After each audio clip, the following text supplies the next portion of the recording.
Bill Gates, the college dropout, is now worth $6 to $8 billion, on paper at least. He is single, shy, and shrewd, especially when it comes to selling the idea of computers. One of the big things over the next couple of years will be getting the computer on enough desktops that will actually communicate using what's called electronic mail. And it's surprising to me it's not happening a little faster. The first of many forthcoming reports from the Biden administration on how to regulate cryptocurrencies at the direction of President Biden's executive order out this afternoon. This one focused on coordinating with global allies on regulating crypto. In a memorandum to President Biden, the U.S. Treasury, in consultation with Secretaries of State and Commerce, among others, say the U.S. must work with international partners to develop global standards for digital payments and central bank digital currencies. Specifically, the U.S. will continue working with the G7 on crypto, focusing on movement of money in private and public sectors, reducing payment inefficiencies, CBDCs, and adoption of new technologies. The U.S. will work with key allies to develop a vision for digital assets to ensure financial stability, national security through strong regulations. And the U.S. will also work with the G20 to engage with other major economies to make cross-border payments using crypto more seamless and safe. Welcome to the Cryptoteacher. And guys, I come back with that video just to make you think. And we have Bill Gates from Microsoft. And you guys know when I first started my YouTube channel, I did a video on Gary Kidall.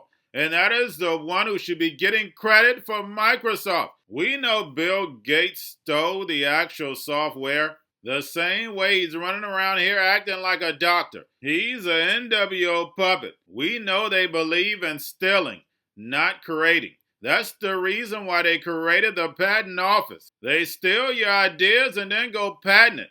We've learned it time and time again during slavery. Now we have the Treasury coming out about regulation, and they're targeting global. And guys, what have I told you for the last 2 years? Regulation is going to be global. It's not about the United States anymore, guys. America to Babylon is going to fall. And then the rise of China, the dragon is going to rise with that digital yuan backed by that digital SDR. And remember, the Cryptoteacher wrote about it a long time ago. And then we have Cardano's Charles Hoskinson dragging Michael Saylor through the mud. But guys, Michael Saylor, MIT guy, we all know he's very smart. And then we could tell the trail from Morgan Stanley. It's all about the fourth industrial revolution.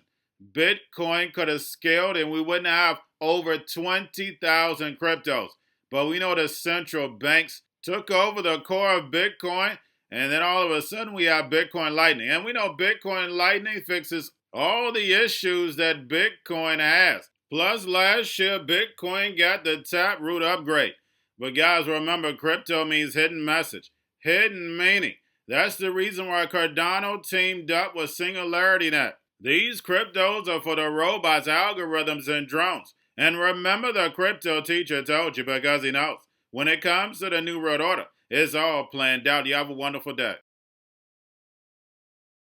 What are your thoughts on Saylor claiming Cardano as a security? Well, Mike Saylor is the Tone Vase of this cycle of, him and Jimmy Song of this cycle of crypto. So back in the day, we had Tone, and Tone was this podcast. He's still around, and I like Tone.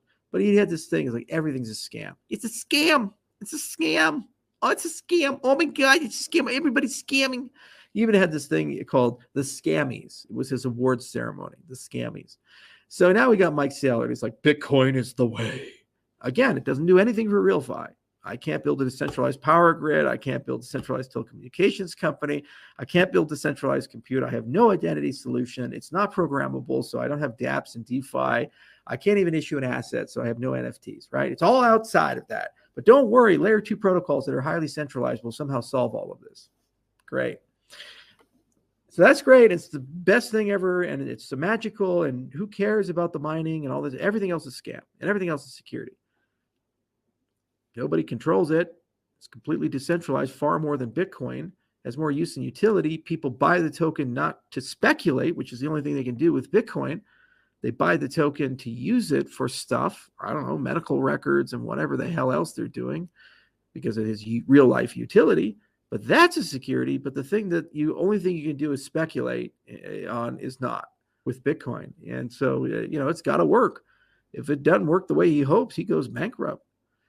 So I don't pay much attention to it. And I don't think it's a productive conversation at all. And frankly, the most difficult, toxic, and useless people to engage with are Bitcoin maximalists. They're not intellectually honest, like Jimmy Song's saying that at any given time, a proof of stake system, somebody can just arbitrarily take all your money and shut it down. It's not honest. It's just libel. It's not true. The protocols don't do that. And they feel they have no burden of proof and evidence of the statements that they make. And then they say the only thing that matters is their thing, even though their thing doesn't do anything. Just stores value. Okay. We're going to a different economy, and we're going to be learning more about that as we go. But clearly, we're learning that things can be done from remote locations. We're learning that technology can replace people even more than we thought.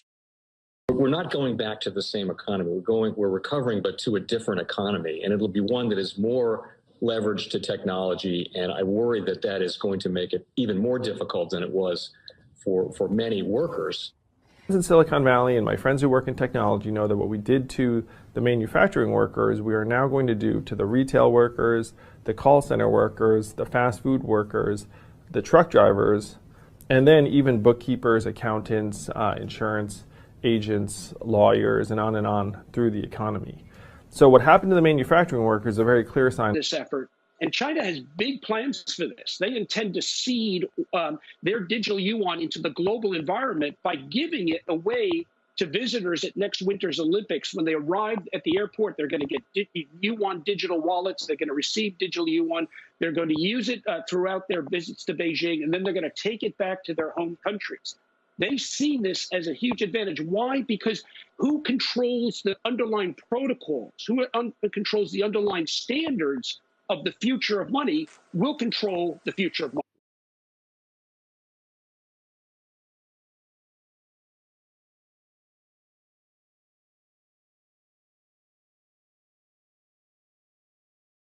The most powerful person in the world is the storyteller. The storyteller sets the vision, values, and agenda of an entire generation to come. Steve Jobs. And guys, I truly believe in this. When you look at the New World Order, they're the storytellers. And that's the reason why I wrote my New World Order book. But guys, now it's time to change the current generation. And I wrote 3 kids' books. I love the Trinity because I understand the power that's in it. So I have 3 books. We have an opportunity to change the generation, to educate, not just me, but I want to show you that I take action on a daily basis. And I want you to take action on a daily basis. Whether it's your job, whether it's in your community, we have an opportunity right now to educate the masses. I posted this on my Twitter account. Please share, but this is a short clip of the 3 books. There's going to be a clothing line and action figures. Please get these books for your kids, nephews, cousins, friends, so therefore we can start the re-education now. Because as we see, the 4th Industrial Revolution foundation is definitely here. Robots, algorithms, drones, taking humanity out the picture. We have to re-educate. But let's get into the video. Part 1. King Joshua and Grandma Tam save the village. Part 2. King Joshua and Grandma Tam save New York. From COVID Stories 3. Part 3. King Joshua and Grandma Tam goes to China. It's mandatory to get part 1, part 2, and part 3 of this series. It's time to re-educate Generation Z.